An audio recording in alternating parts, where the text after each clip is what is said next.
A devastating head-on from the early days of BNSF. But just because not very many people know about it, doesn't mean it shouldn't be forgotten about. And this resulted in many safety recommendations too. This is the story of the Clarendon train collision. On May 28, 2002, a BNSF coal train departed Amarillo, Texas, headed east. There were 3 locomotives on the train, SD70 Max 8876 leading and 8902 trailing, 116 coal cars, mostly Pullman standards built for the BN, and a distributed power unit 8930.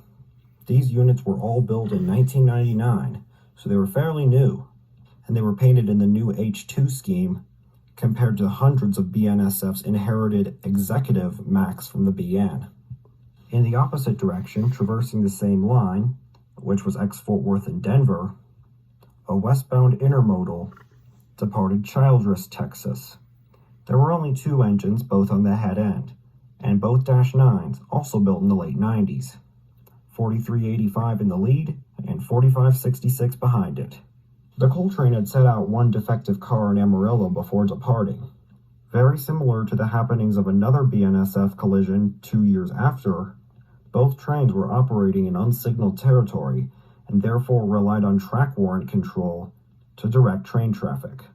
7 minutes after departure, the coal train's track warrants was in effect for them to proceed out of restricted limits in Amarillo to the east switch of Malden Siding, and after they passed Malden Siding, to stop at the east switch on the main beside Ashtola Siding. 16 minutes after the coal train had received the second track warrant, and the coal train still quite a few miles west of Ashtola Siding, the coal train's engineer placed a call on his cell phone that lasted 23 minutes, a big no-no. The intermodal, meanwhile, having priority, was asked to take the siding at Ashtola while the coal train was stopped on the main. After the coal train's engineer had got off the phone, he reported that he was clear of milepost 305 and outside the limits of track warrant 15, the first track warrant that they were issued. The track warrant ordering them to stop at Ashtola was track warrant number 16. A few minutes later, the coal train cleared the wayside detector at milepost 294. Cleared meaning the back of the train had passed the detector. Adding the distance to the head end, we can calculate that the head end was at about milepost 292.8. The coal train engineer then reported that status to the dispatcher.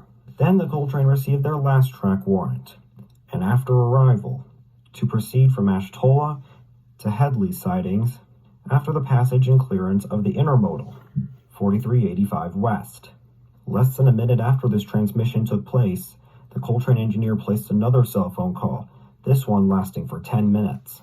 At about the same time, the coal train passed the West Junction switch at Ashtola siding. About 3 minutes into this call, the coal train ran the red signal at the point where it was supposed to stop for the intermodal. Meanwhile, the intermodal passed the east end of the siding directly to the east of Ashtola, which was Clarendon siding, nearest to the town with the same name. The intermodal reached the other end of Clarendon siding within 2 minutes. 2 minutes after that, the engineer hung up his cell phone. At about milepost 280.1, the coal train engineer was totally lost on where he was. He didn't know if he was supposed to have stopped a while ago or if he was supposed to continue running, because he was distracted by his cell phone calls. He soon answered his own question in the worst way possible. He saw a triangle of lights directly ahead of him on his own track. The intermodal crew also saw the coal train on their same track. All 4 crew members bailed out, and then the trains collided.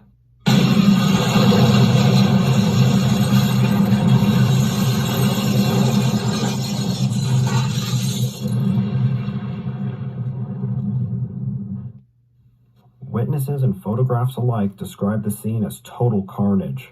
Multiple engines and cars lay derailed. The engineer to the intermodal train was killed. The door to the lead engine of the intermodal was thrown about 300 feet away from the track. The engine itself, meanwhile, was torched, and both of the trailing units on the trains suffered damage as well, whether that be fire damage or collision damage. 8876's cab section was found at the bottom of a pile of wreckage. 8876 had impaled itself into the lead engine of the intermodal, throwing 4385 aside, and 8876's body crunching up on itself. 8902 was found laying on its right side, with the cab end having suffered fire damage. During cleanup, 8876 and 4385, the lead engines of both trains, were towed away for scrap, while 8902 and 4566 were repaired and are still in service today. The collision and wreck in total ended up causing $8,125,652 in damage. That's a lot. The NTSB pointed the blame at the engineer of the coal train, who was using his cell phone when he shouldn't have been, and wasn't paying attention to his track warrants. However, it was decided that it wasn't all his fault. BNSF discontinued their practice of issuing after-arrival track warrants to moving trains, and instead opted to wait until the train was stopped at the point it was to pass another train. So have we seen the last collision in Texas? Sadly, the answer is no.